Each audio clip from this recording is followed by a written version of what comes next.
Baby. Hey, good evening. This is the 5 a.m. late night edition. It's about 11:31 p.m. on a Friday night, and cheers to you all. It's a Friday night. You made it through the week. Maybe we should do this regular thing. Um, this morning was very busy. A lot of things going on, a lot of unexpected stuff, so didn't get to do the early morning show or 5 a.m. Mester Scrum Show. And this is our 591st episode of the show. And I'm Greg Mester, Scrum Master and Agile Coach. And today I'm going to talk about a couple things. One, we're going to do fortune cookies. I had to go with the store, and that's one of the reasons why I didn't do the thing too. I had to go to the store when I had an opportunity and buy some fortune cookies. You know, they're selling $2 for this whole bag. So how many episodes? I got $2 props, right? And then I got a drink. We're going to talk about why does Agile and Scrum have so much to do with drinking? And that's just something happened today. I'll talk about that today. But most of all, we're going to talk about enterprise transformation, talk about like the step 4 that I have for enterprise transformation. That's metrics. Metrics and base mechanics is the step 4 for an Agile transformation. And so what we're going to talk about tonight, late night edition, instead of a 5 a.m. in the morning show. And we do this so you can bring value to the customer, get home to your family and friends, have a good night, maybe enjoy a drink with your neighbors when you get a chance, and relax a little bit, enjoy life, right? And not work crazy hours and do some crazy stuff and have some fun, right? So first off, I want to talk about, and we're going to do the Fortune Cookie Friday thing last. It was funny. And everybody talks about the Agile Manifesto. And I didn't put that on the title, but the Agile Manifesto. And I'm like, they all go out and drink and they decide they want to come up with this manifesto and how they want to work and what they want to do. And a lot of times, I'm like, what's with all this drinking? And I always think about that. I always thought about them. And then today, I show a video. Actually, it was yesterday? Yeah, it was yesterday. I show a video to a bunch of managers about retrospectives. One is Jeff Sutherland's video and how he talks about retrospective. And one is Angie, I think it was Zuckerman. And she talks about taking everybody out drinking. I'm like, oh, God, drinking. What's with the obsession with drinking with Agile? Everybody loosens up and enjoys life, I guess, when they go out and have a drink, go to the pub. And then it was funny. Someone posted up on the post I had this morning about, deadlines. There's even natural deadlines like tides, because I'm watching the ship. If you look at my video that I post up there, little 30-second video, the ship has to wait in the river, the Delaware River, because the tide's out. Has to sit there and he's going to wait for the tide to come in before he tries to go upriver. So everything has deadlines, and people are always going to do deadlines. Some deadlines happen all the time. So anyway, I just thought it was funny, and I wanted to, cheers. I was having a single malt scotch with my neighbors and trying something different, and it's just something different, Figure why not? And then I'm also toast to everybody on a Friday night and enjoy. I'm probably like, oh God, what's he doing? But anyway, I just thought it was ironic. You watch these videos and they talk about take everybody to the bar and have a drink. I'm like, oh God, we got to worry about HR and driving home drunk and all. The one thing about the virtual thing that you can do, like my wife and her group did, they did do cocktails during when everybody's working remotely, where they would just get together once a month and bring their own favorite cocktail. Someone would make it mixed drink on Zoom and show everybody how to make the cocktail, and then they play games. So I thought that personally was an awesome idea, because no one's driving drunk. Everybody's staying home. You get to sit back, relax, be comfortable, and enjoy the evening. So if you get a chance to do that with your teams, I totally recommend that.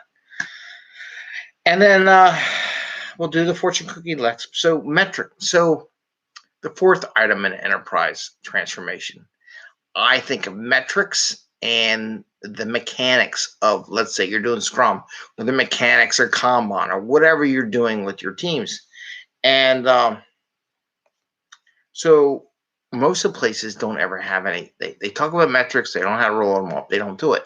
So when I do my transformations, after I get the teams working in a mechanically way for Scrum, and when I say mechanically, and I'm talking about story point and stories, getting them to understand how the sizing goes, relative sizing, estimating, starting and stopping sprints. You'd be surprised how many organizations don't start and stop sprints. I think my last 3 engagements I've been into, there's teams that just never close a sprint. I'm like, well, how are you going to produce the metrics and share that out? Because you got like 5 sprints open. I mean, that's just whacked, right? And then flagging delays. I had a conversation today with one of my Scrum Masters, and you know, maybe it's my project management thing, but I always think of a Scrum Master as someone who keeps the flow of the work going. People don't talk about that a lot, but a lot of times the Scrum Master's job is to make sure everything's moving and keeps moving and it's not stopping. I mean, they always talk about your job as a Scrum Master is to get rid of blockers. Well, if someone's not doing something or delayed to something, that is a blocker by definition. And it's amazing how they go, well, it's just the way to do business. Like, no, you have to challenge that way of doing business to make it better so the work flows. That's where you get the process. That's where Scrum Masters also earn their pay. It's getting rid of the blockers, make sure things are moving, they're not waiting, and find ways to make it better. So that's one, and the other one's retrospectives, right? How do you get the team to do a process improvement? Those are the kind of, actually, as I guess, a three stool. One, are they doing the Agile processes in a good way? I'm not saying correctly, because I don't think there is any correct way of doing it, but a good way. 2, are they doing retrospectives, and are they taking one item in the retrospective and making it better? And 3, are they getting rid of blockers, keeping the flow moving of the team, keeping the work flowing, right? And then people going through the work.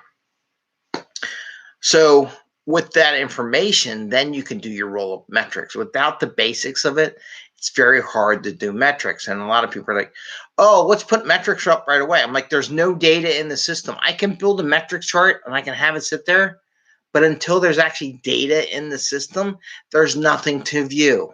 So why do you start it? So it usually waits about a month into it when I'm coaching people, getting the point, getting them to do it the right way, and then I do metrics. Some teams already exist, show the metrics, whether it be good or bad or ugly, it is what they are, until I get in there and start coaching them. So those are some of the ideas that on the 4th phase is: 1, get the mechanics going right, so then you can do roll-up metrics. And this is important because managers and teams need to see how they're doing. They always ask, how do we do compared to other teams? They always ask this question. I mean, we should compare other teams. Even the teams ask, well, what's the other team doing? Right? They just ask the question. It's just natural. It's going to happen. Having some good metrics, not that you would compare how many points a team does, because everybody points differently. But are they going up? Are they steady? Are they all over the place? Where are they at as far as that goes? So those are the kind of things, and I talk about that. I think I do a whole show on metrics. The metrics I give, and I can do this really briefly, because we still got time because we're doing it within a 15-minute time box. I do a burn down chart on my boards.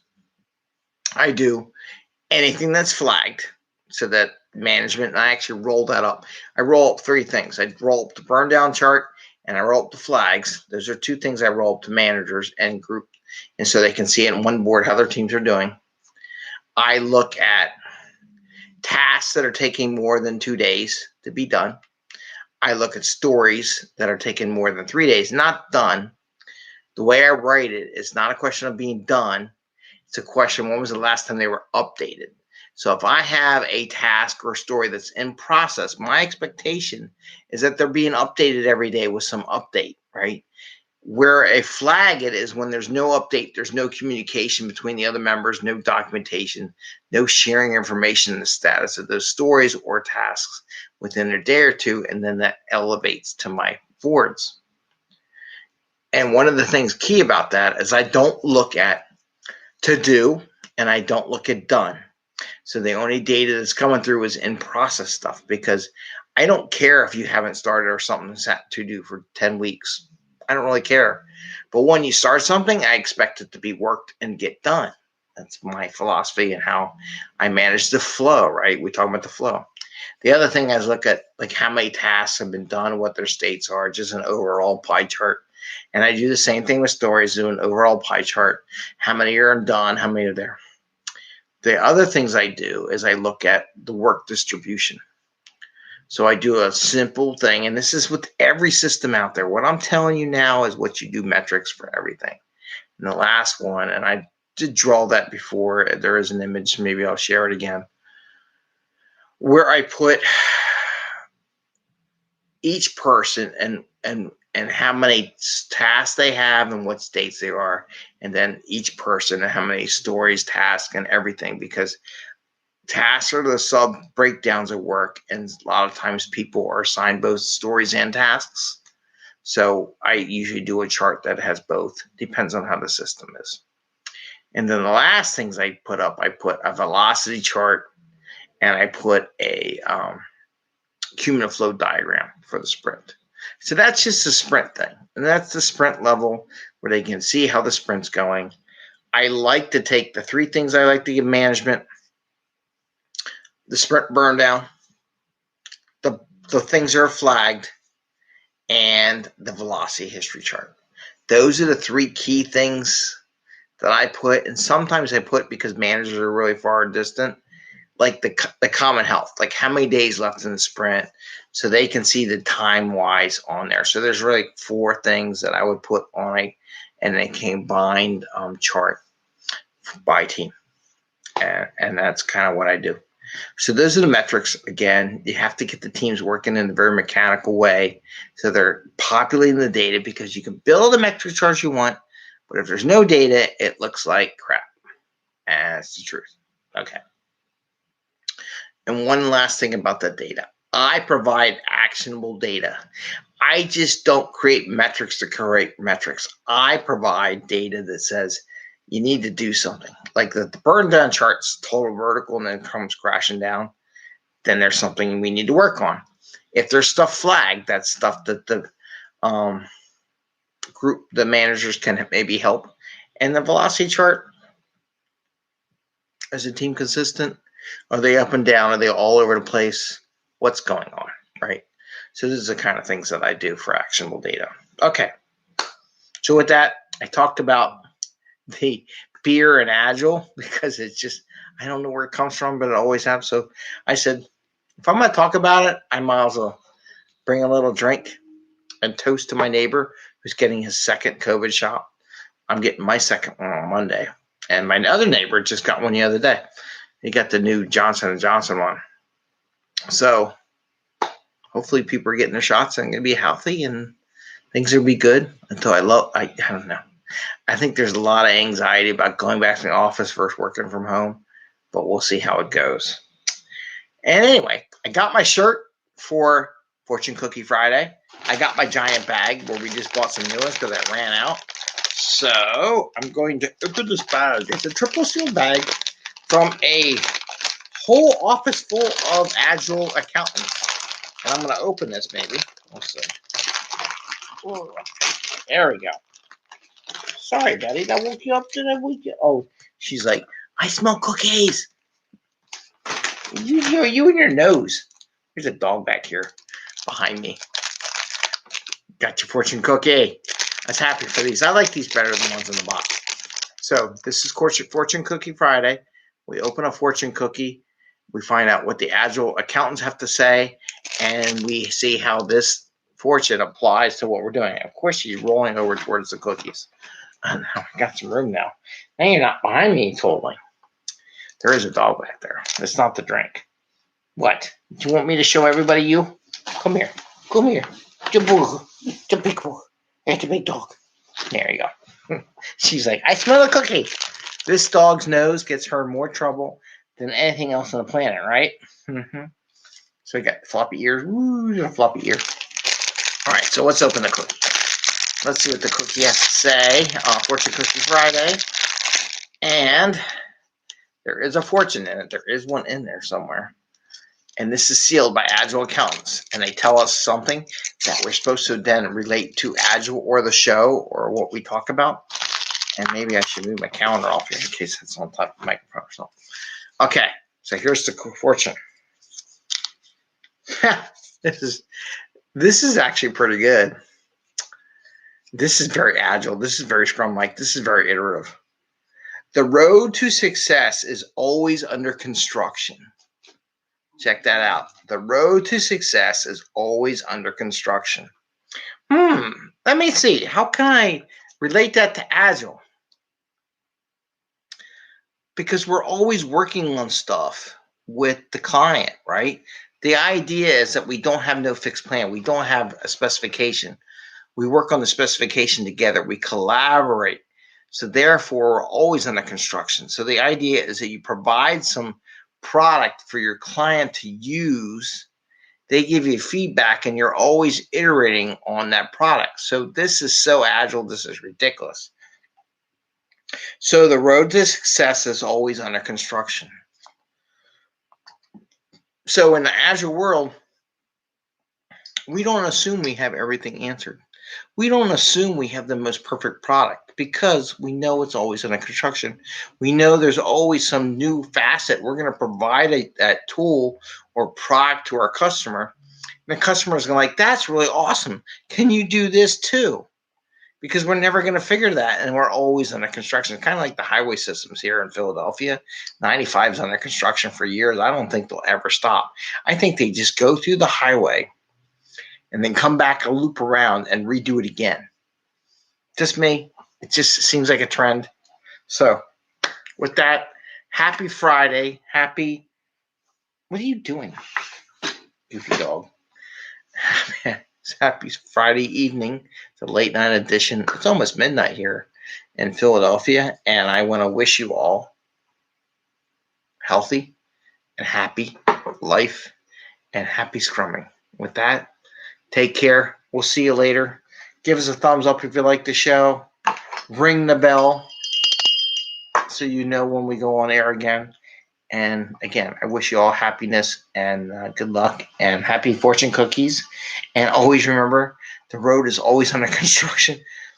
The road to success is always under construction. It's so true. Just like in Agile and Scrum, it's always under construction. We're never done.